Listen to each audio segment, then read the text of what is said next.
Passons au Madrid GT, donc un tournoi de 60 joueurs en 8 rondes.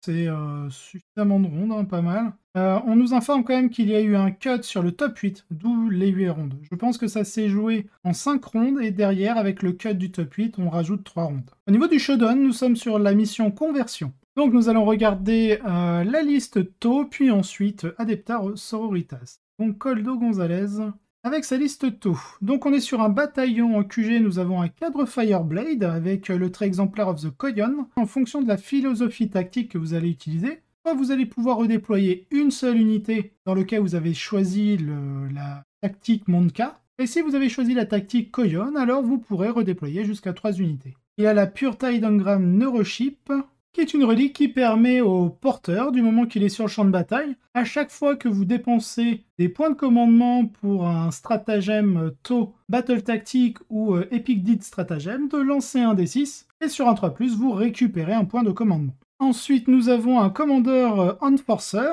avec le trait précision du chasseur, donc ça c'est la full reroll touche et bless. Nous avons double plasma rifle, le positional relais, qui vous permet une fois par tour de bataille, quand vous mettez en jeu une unité TO, donc du set TO, depuis les stratégiques réserves, le porteur peut utiliser donc cet équipement, le positional relais. S'il le fait, cette unité compte comme ayant un round de bataille supplémentaire que le tour de bataille en cours, afin de déterminer de quelle manière ils sont set-up sur le champ de bataille. Attention, cela ne vous permet pas de FEP T1. Pourquoi? Parce qu'il y a un séquençage. D'abord, vous devez déterminer si votre unité peut arriver des stratégiques réserves. Si c'est le cas, c'est à ce moment-là que nous allons vérifier le nombre du tour, et si vous utilisez cet équipement, vous comptez le tour en cours comme un +1. Ensuite, on retrouve un taux flammeur, on a en relique la Beagle Hunter Plate qui fournit une sauvegarde de +1, ainsi qu'une Film Pain à 5+. Ensuite, en troupe, on retrouve 2 unités de 9 Breachers, je pense qu'ils sont plutôt 10, une Strike Team de 10. En élite, on a une Ghost Kill. On la voit peu souvent, donc c'est assez récent qu'elle intègre les listes. Donc 2 taux lance-flammes, un Cyclikion Racker et l'Early Warning Override. Ensuite, nous retrouvons 2 unités de Steels toutes nues, donc de 3 Steels, en Burst Cannon. En attaque rapide, on a une unité de 4 chiens croûte, 2 unités de 4 chiens croûte et une unité de Picefinder, dont 2 membres avec des Ion Rifle. En soutien, nous retrouvons la triplette d'Hammerhead, et en volant, nous avons 2 Shark Bomber. Et enfin, pour finir, avec dans les transports dédiés, nous avons 3 Devilfish, donc 2 pour déplacer les Breachers et une peut-être pour la Strike Team. Du côté de la liste Sororita, on est en Bloody Road Good Stuff. Donc on est sur un bataillon. Au QG, nous retrouvons une canonesse avec la Blazing Ear et le Raptorous Blow. Il n'y a pas le Word of the Emperor, non, il n'y a pas l'amélioration de personnage. Ensuite, on a Morvenval en seigneur de guerre. En troupe, nous retrouvons 2 unités de sœurs de bataille et une unité de noviciate en armes de mêlée. En élite, nous avons une Dogmata avec le Refrain of Blazing Pity et le Verset of Holy Pity, la relique le Sigil Ecclesiasticus. Nous avons 2 unités de Parangon Warsuit. En général, ça arrive d'en avoir une à la rigueur, voire pas du tout, mais là on en a 2. Alors, au niveau des équipements, on est en Multimelta et en Warmass, classique, Multimelta Warmass pour les 2 unités. Ensuite, nous avons 3 unités de Serepantia, 2 de 5 et une de 8. En attaque rapide, nous avons une unité de 2 minions en Stormbolter Artificer Crafted, 2 unités de Zephyrim Squad, une première unité de 8 et une deuxième de 9. Il n'y a pas du tout de penant sur les unités, donc c'est vraiment tout nu. En soutien, nous retrouvons tout de même une unité de Rétributeur avec l'Armorium Chérub, et elles sont équipées de 4 Multimelta. Bien entendu, pour finir, en transport dédié, nous retrouvons 2 Rhinos. 2 factions puissantes sont présentées ici, avec des éléments inhabituels dans leur construction. La liste des Farsight Enclave illustre parfaitement l'une des options dont disposent les taux dans Nephilim, qui consiste à s'appuyer sur les unités qui n'ont pas reçu d'augmentation de points dans le chapitre Approved. Beaucoup plus d'unités ont échappé aux augmentations de points que dans le cas des Craftworld ou des Tyrannides. Et il s'avère que beaucoup d'entre elles étaient également puissantes, mais qu'elles ont été bloquées par les unités vraiment sauvages. Cette liste présente un profil de cible très durable, peut infliger beaucoup de dégâts à l'adversaire très rapidement, et dispose de quelques bonnes options pour s'adapter aux circonstances. Les Sunshark Bombers sont une touche agréable, et quelque chose qui apparaît un peu plus dans les listes tôt. qui sont très bons contre le roi silencieux, et d'autres unités multivéhicules comme les petits.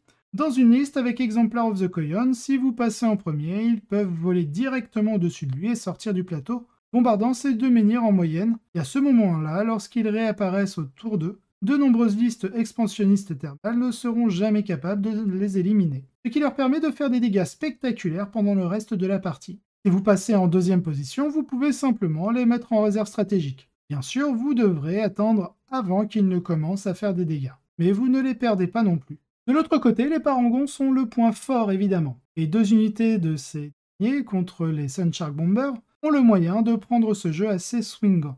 Les requins sont très méchants avec eux s'ils parviennent à faire leur tour de bombardement, et peuvent même récupérer une unité entière rien qu'avec ça. Et s'ils n'y parviennent pas, leur armement à faible PA est plutôt mauvais pour réduire les parangons, ce qui est vrai pour la plupart des choses dans cette liste tôt, à l'exception des Hammerhead, qui sont aussi très changeants en termes de résultats. Tout compte fait, on a l'impression que les parangons ont plus de chances de devenir rapidement de la ferraille que de ne pas en avoir. Mais ce n'est pas la même chose que d'exclure les sororitas. Le plan de la liste tôt pour jouer les objectifs repose sur le fait que les adversaires ont du mal à faire face à un grand nombre de coques qui leur sont poussés sous plusieurs angles. Mais ce n'est tout simplement pas le cas ici. Même avec une unité de parangons en moins, cette liste de sœurs va passer à travers plusieurs chars comme un couteau chaud, et a la mobilité nécessaire pour contre-attaquer très fort. Et elle va s'enfuir avec le score si on lui permet de le faire. Et les secondaires sont définitivement meilleurs dans ce jeu. Il y a très peu de choses que les taux peuvent faire pour défendre le sanctuaire. Je pense que si vous êtes les taux ici, votre plan doit être d'opter pour un contre-coup de poing, plutôt que l'option conventionnelle de mener avec le Devilfish. Poussez d'abord avec les Hammerhead, puis utilisez un débarquement de combat pour déployer de l'infanterie et éliminer une grande partie de l'infanterie des sœurs. Cela pourrait faire pencher la balance en faveur des taux, surtout s'ils parviennent à éliminer les Zéphyrim, plus robustes, à ce moment clé. Les deux camps ont des jouets qui fonctionnent très bien avec le matériel de l'adversaire, et ils doivent identifier le moment parfait pour en tirer le meilleur parti. Je pense que les sœurs ont l'avantage que, comme lors de l'affrontement précédent, il y a plus de chances que les taux leur tirent dessus et rebondissent que dans l'autre sens. Mais toutes ces brèches demandent du respect. Les sœurs ont fini par l'emporter, mais les taux se sont clairement battus. Un résultat de 93 à 65 tout de même, donc il y a un peu moins de 30 points, 30 moins 2, on est à 28 points de différence, si ça fait 5, on est quand même sur un 15-5, hein. On est sur un 14-6 ou un 15-5. Donc en première place, nous avons Victor Manuel Guilo Rocha, non c'est Rocha, avec ses Adeptas Sororitas.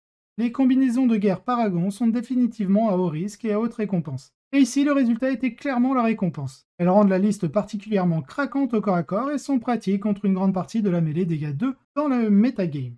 Et vous aurez toujours un peu peur qu'arrive une partie où quelque chose les fume immédiatement. Comme nous l'avons vu plus haut, l'armée des sœurs peut toujours gagner des parties lorsqu'elles sont éliminées. Et il est possible qu'un adversaire qui fait une fixation excessive sur le fait de les tuer prenne de mauvaises décisions quant à la priorité des cibles. Liste, c'est surtout le Zéphyrim que vous voulez voir mort si vous êtes une armée mobile. En fin de compte, il est clair que personne n'a été capable de défier la puissance des parangons à un rythme suffisant pour gagner. Félicitations à lui. Donc nous avons Coldo Gonzalez avec ses taux qui arrive en deuxième place, que je rappelle, il y a eu un cut. Approchez-vous et faites-les mourir. Curieusement, c'est le genre de construction qui m'a le plus attiré lorsque nous avons regardé le codex pour la première fois. Et c'est génial de l'avoir prospéré maintenant que les Crisis ne sont pas si massivement forts. Cette liste demande une puissance de destruction assez importante pour se dégager rapidement, et fait suffisamment de dégâts elle-même pour que les adversaires aient besoin d'un chronomètre pour y parvenir. Ce qui la rend très savoureuse, bravo à Coldo pour sa deuxième place. En troisième place, nous retrouvons Alberto Nicolas en orc. Alors au niveau de la liste d'armées, on est sur Blue Dax. Donc en QG, donc dans la première patrouille, on a un QG, c'est le Beast Boss en Squigozor avec Beast Hide Mantle.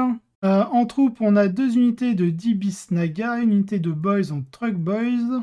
En élite, on a une première unité de 5 commandos et une deuxième unité de 10 commandos. En attaque rapide, on a 5 Swigog Boys, unité de 9 Storm Boys. En soutien, nous avons 2 Killrig, la première avec Frazel et Spirit Gork, la seconde avec Spirit of Gork et Squigluckers. En transport dédié, bien sûr, on retrouve un truck. Oui, nous retrouvons en QG un World Boys avec Extra Cunning, donc le Tridax. Il a en pouvoir psy le Warpass et le Dad Jump.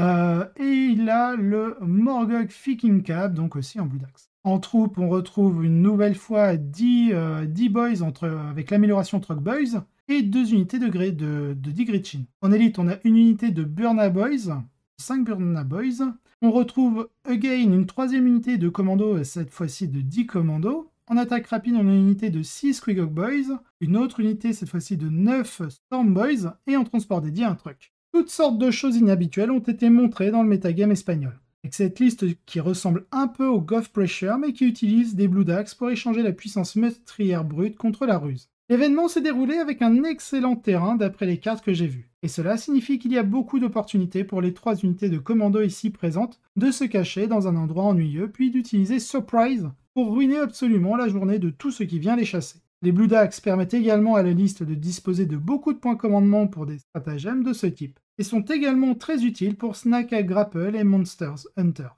Enfin, la couverture légère à distance réduit l'attrition précoce des Squigog et des Killrig. Et la possibilité de se replier et de charger permet à l'armée d'être très mobile. Vous vous retrouvez avec une construction qui peut toujours mettre l'adversaire sous pression, même si ce n'est pas autant que les Goths, et rend beaucoup plus difficile pour l'adversaire de s'extraire une fois le combat engagé. Cool de voir quelque chose de différent essayé par Alberto en 3e.